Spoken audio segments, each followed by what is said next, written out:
la iglesia le dice: yo conozco tus obras, tu tribulación, tu pobreza y la blasfemia de los que se dicen ser judíos y no lo son, sino sinagoga de Satanás.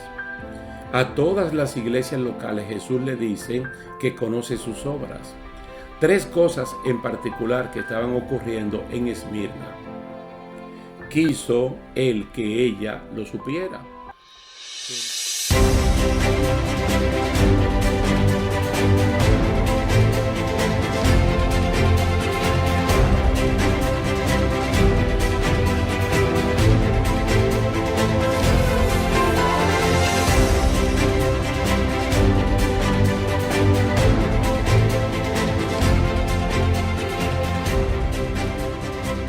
Dios le bendiga, queridos hermanos. Es un placer, es un gusto estar de nuevo con ustedes para estudiar en el día de hoy una iglesia local del Nuevo Testamento, Pérgamo, como está narrado en Apocalipsis capítulo 2, versículos 12 al 17. Apocalipsis capítulo 2, versos 12 al 17. Así dice de parte del Señor el versículo número 12. Y escribe al ángel de la iglesia en Pérgamo, el que tiene la espada aguda de dos filos, dice esto. Inmediatamente la iglesia de Pérgamo oye esta introducción, sabe de quién se trata. La espada aguda es la espada del Espíritu, es decir, la palabra de Dios, como está mencionado en Efesios capítulo 6, verso 17. En Hebreos capítulo 4, verso 12 y una alusión en Juan capítulo 1, versículo 1.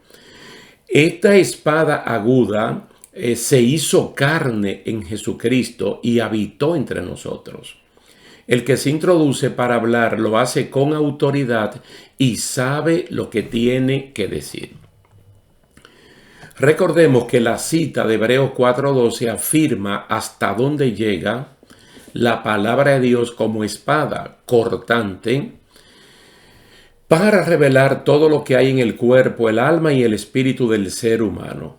Jesús puede desnudar no solo las mentes maquinadoras de los fariseos acusadores, sino que su palabra está en condiciones de declarar los pensamientos, los sentimientos e intenciones de los creyentes fieles y de los no fieles de la iglesia local de Pérgamo.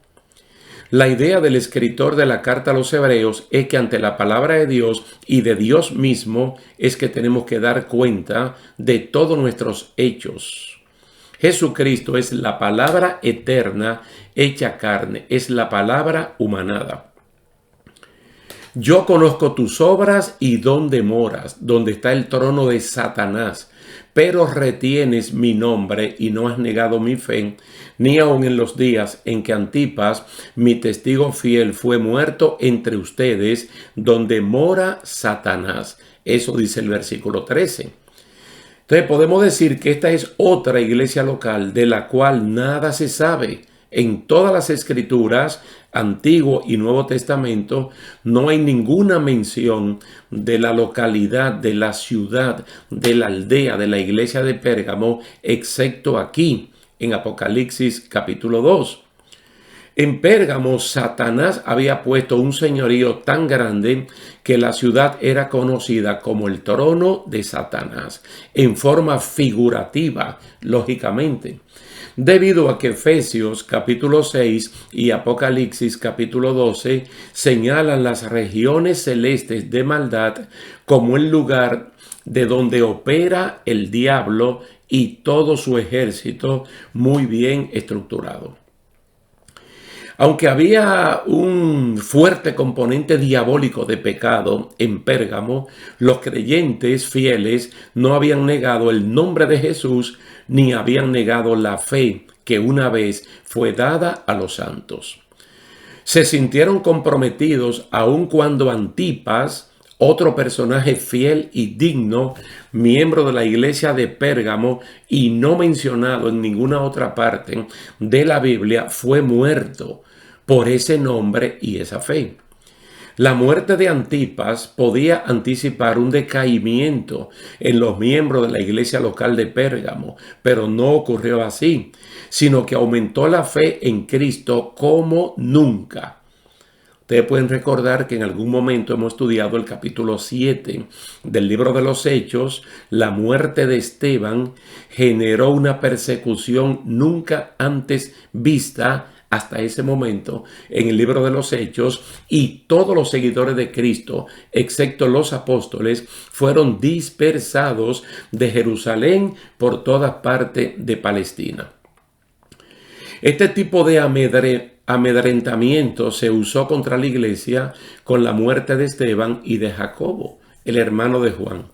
Con la muerte de Esteban, todos los cristianos fueron dispersados, como acabo de decirle, y se llenó del evangelio los lugares por donde pasaban, y de ahí nació la iglesia de Antioquía y la iglesia también en Samaria, por hablar de dos de ellas. Y Antioquía llegó a ser el centro mundial de misiones más activo del primer siglo de la iglesia del Nuevo Testamento. Matar a Antipas, en vez de producir desánimos y frustraciones, produjo lo mismo que se producen cuando hay tribulaciones: esperanza en Dios. Es decir, cuando hay tribulaciones y aflicciones en la iglesia de Jesucristo del Nuevo Testamento, esto produce esperanza en Dios, como lo podemos leer en Romanos capítulo 5, versículos 3 al 5. Retener la fe y retener el nombre de Jesús son claves en la historia de la iglesia del Nuevo Testamento y en la iglesia del día de hoy, del siglo XXI. La lucha es precisamente por la retención de esos dos componentes vitales de la vida evangélica. Para la retención de la fe, Judas recomienda luchar ardientemente por ella. Eso está en Judas capítulo único, versículo 3. Porque hombres malvados han entrado a la iglesia fingiendo ser ovejas y son lobos rapaces. Para la retención del nombre de Jesús, Pablo afirma como palabras fieles y verdaderas que si nosotros negamos el nombre de Jesús, Él también nos negará por un asunto de fidelidad, tal y como está en 2 de Timoteo, capítulo 2, verso 12. La muerte de Antipas pudo haber sido el detonante para que los hermanos de la iglesia local de Pérgamo se desalentaran, pero ocurrió lo contrario. Se fortalecieron en la fe y en el poder del nombre de Jesucristo, como lo mencionamos en el estudio que tiene que ver con la iglesia de Éfeso, tomando en cuenta la carta de Dios vía Pablo, una carta de 6 capítulos, y la carta de Dios vía Juan, aquí en Apocalipsis capítulo 2. Fortalecernos en el Señor y en el poder de su fuerza. De esta hermosa iglesia local, la de Pérgamo, ¿cuál fue el problema? El Señor le dice: pero tengo unas pocas cosas contra ti, que tienes ahí dentro de la iglesia local a los que retienen la doctrina de Balaán, que enseñaba a Balac a poner tropiezo ante los hijos de Israel, a comer cosas sacrificadas a los ídolos y a cometer fornicación. Esto es Apocalipsis capítulo 2, verso 14. Y no estamos hablando de una cosa que está en el mundo, estamos hablando de algo que está dentro de la iglesia y que, al igual que en la iglesia de Corinto, en vez de reprender esas cosas, la estaban tolerando. Lo que fue una falla en Pérgamo fue una fortaleza en Éfeso, como lo vimos anteriormente. Pues ellos echaban fuera y no toleraban a los falsos apóstoles y mentirosos maestros, falsos profetas.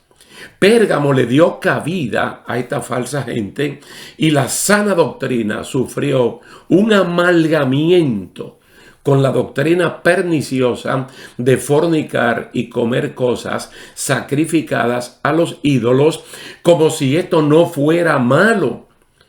la defensa de la fornicación y el comer cosas dedicadas a los ídolos fueron denunciadas por el apóstol Pablo como señales inequívocas del fin de los tiempos, como se puede leer en Primera de Timoteo, capítulo 4, versículos 1 al 3.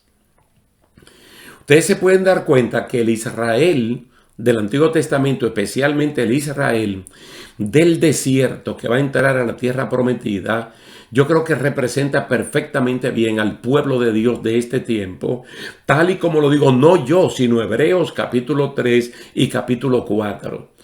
Entonces la misma astucia que utilizó el diablo a través de Balaam vía Balac para poner tropiezo al pueblo de Dios, el diablo la puso también en la iglesia de Pérgamo y la pone en este tiempo también, de que sutilmente, doctrinalmente, se vea como algo bueno la fornicación y también poner a Dios en un segundo plano y el sistema mundano en un primer plano, en una franca idolatría.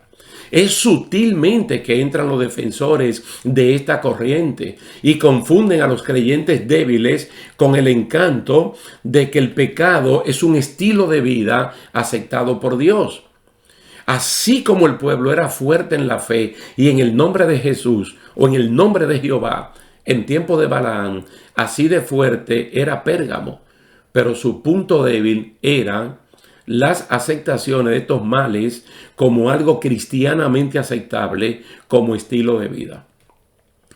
Balaam promovió esta maldad para destruir al pueblo al no poder maldecir al pueblo hebreo cuando iba camino a Canaán.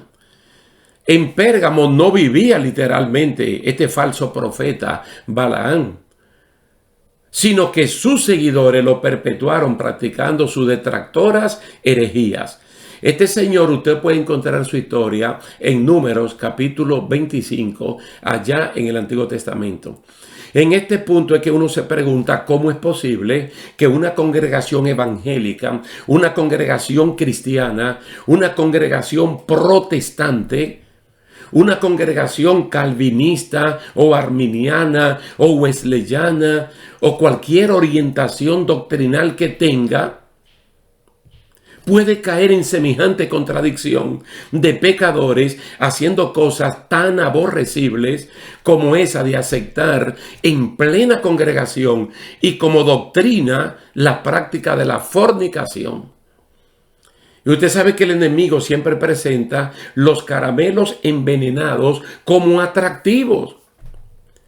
En el marco de esta pregunta uno puede ver también a un Dios bueno que resalta lo bueno, pero que descubre lo malo y lo repudia. Pero que Él quiere que su pueblo también lo repudie por las fuertes convicciones de fe que tiene que haber en una iglesia cristiana evangélica como la de Pérgamo. No importa cuán grande haya sido el arrojo de los creyentes en retener la fe y pelear por el nombre de Jesús. Si ha cometido pecado, Dios estará allí para redarguirlo del pecado o para disciplinarnos con lo que se llama la disciplina del Señor para la iglesia, como está mencionado en Hebreos capítulo 12. Fíjense, las dos ocasiones que narra la palabra del Señor, que tanto Abraham como su hijo Isaac mintieron, diciendo que sus esposas, tanto Sara como Rebeca, eran sus hermanas, fueron desaprobados por Dios por ser una mentira y un acto teatral engañoso, un acto puramente hipócrita. Ustedes lo pueden leer en Génesis capítulo 20 y capítulo 26. La fornicación en su definición más sencilla es la relación sexual entre solteros. Es pues un atentado contra el matrimonio y una iglesia evangélica no debe aceptar esto como una buena doctrina, sino que tiene que denunciarlo como una mala práctica. La definición más desarrollada y elaborada de fornicación nos conduce a unas relaciones sexuales con pasiones carnales y desordenadas dentro y fuera del matrimonio. La fornicación impide el establecimiento de hogares y familias sanas y estables, debido al ataque del matrimonio desde afuera y desde dentro. Con respecto a comer cosas sacrificadas a los ídolos, es bueno que se sepa que estas fueron las razones por las cuales Daniel y sus compañeros rechazaron las raciones alimenticias que les enviaba el rey Nabucodonosor cuando estuvieron allí en Babilonia. Es decir, si el cristiano sabe de antemano que algo está dedicado previamente a un ídolo o al diablo o a cosas mundanas, por su propia conciencia y la conciencia de los demás, debe rechazar eso y no promoverlo. Incluso aunque las cosas sean buenas legalmente, si no edifican, el cristiano, una iglesia evangélica, una iglesia cristiana no tiene por qué promover eso. El versículo 15 aquí en el capítulo 2 de Apocalipsis dice: también retienes allí a los que tienen la doctrina de los nicolaitas, la cual yo aborrezco. Y una vez más vemos la mención de los nicolaitas, y no hay más mención solo aquí en Apocalipsis capítulo 2, cuando el Señor le habla a la iglesia de los Efesios, a Éfeso, que ellos la rechazaban, y a la iglesia local de Pérgamo, que ellos sí lo aceptaban. Y nosotros creemos que es una posición de buscapuesto, de aquellos que quieren el primer puesto en una iglesia local para servirse de los demás y no para ellos servir. Entonces, aunque no sepamos lo que es y Dios lo aborrece, uno también debería aborrecer esas cosas. Entonces, Dios le llama la atención al sector sano de la iglesia de Pérgamo, porque ellos saben quiénes son los que retienen esta malicia y no hacen nada para ponerle freno y expulsarlos. El líder de la congregación, el ángel, tiene que asumir los riesgos de no participar de estas cosas, pero tampoco dejar que floten en la iglesia local a sus anchas, pues las consecuencias son desastrosas. Aquí que el Señor le dice: por tanto, arrepiéntete. Iglesia de Pérgamo, arrepiéntete, pues si no, vendré a ti pronto y pelearé contra ellos con el sector que está en la falta, con la espada de mi boca. Apocalipsis 2:16. Ustedes saben que el juez justo de toda la tierra no castigará al justo, es decir, el que retiene su nombre y la fe, con el injusto, es decir, el que retiene la doctrina de Balaam y de los nicolaitas. Pero exhorta a la parte sana de la iglesia a dolerse y arrepentirse, aunque el castigo sea solo para el sector practicante de estas maldades. El sector sano de una iglesia local tiene que arrepentirse, porque aunque no haya caído en la fornicación, en la idolatría y en el proselitismo político dentro de la iglesia, lo tolera. Igual que la iglesia de Corinto. El sector practicante es el más responsable moralmente, y de no arrepentirse caerá sobre ellos la espada poderosa de Dios. Quiere decir que con este mensaje queda claro cuál es el papel del atalaya. El papel del atalaya que ve el peligro, pero que no lo denuncia, porque a él no le hará daño. El sector sano debió denunciar estas cosas, pero no lo hizo. El sector malo paga las consecuencias por sus pecados, pero Dios lo demanda del sector sano, que sabía que eso estaba mal y lo toleró. Ustedes lo pueden leer en Ezequiel capítulo 33. Ezequiel 33, los primeros 9 versículos. Mire, ya la primera fase de la espada de la boca de Dios esté puesta en operación con la denuncia. Con la denuncia o la revelación de las obras malas.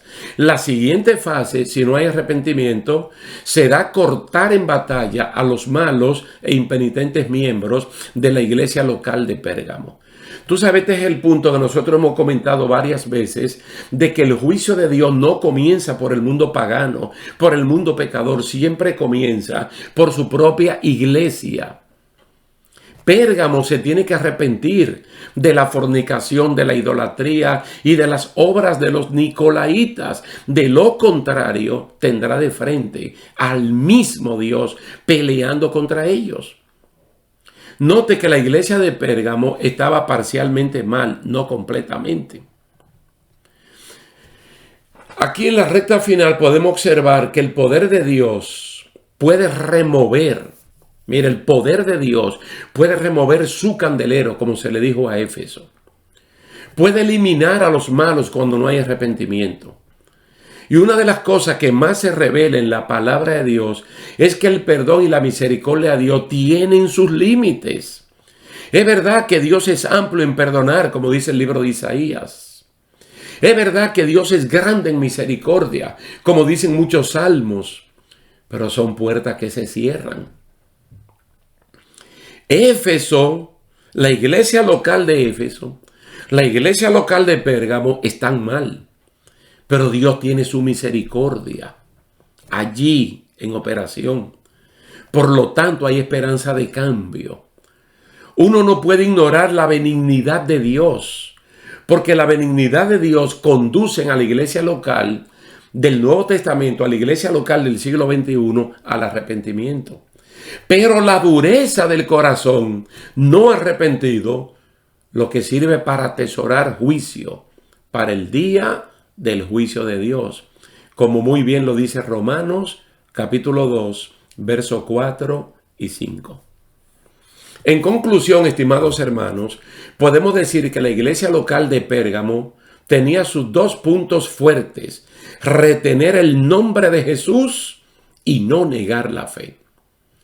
Pero desafortunadamente, con dos puntos doctrinales tan sólidos como ese, al mismo tiempo practicaban la doctrina falsa de Balaam, que consistía en fomentar la idolatría y la práctica de la fornicación, y también esa lucha interna que muchas veces se da en la iglesia local de este tiempo, de lo buscapuesto en la iglesia, para aprovecharse de la iglesia, pero no para servir. Dios le manda el arrepentimiento como vía disciplinaria y le ofrece como recompensa dar del maná escondido y una piedrecita blanca con un nombre completamente nuevo. Bendito y alabado sea el nombre del Señor. Como siempre, hay un mandato de parte del Señor para que prestemos atención a lo que el Espíritu Santo le está diciendo a la iglesia del Nuevo Testamento a través de las 7 iglesias que están en la Turquía moderna, en la Asia Menor de la antigüedad. Vamos a dejarlo hasta aquí. Con el favor de Dios, esperamos vernos en una próxima ocasión cuando vamos a ver a una iglesia modelo, la iglesia de Tiatira, pero con un problema parecido al de la iglesia local de Pérgamo. Así que lo dejamos hasta aquí. Yo le doy las gracias a Dios y a cada uno de ustedes y hasta la próxima. Dios le bendiga.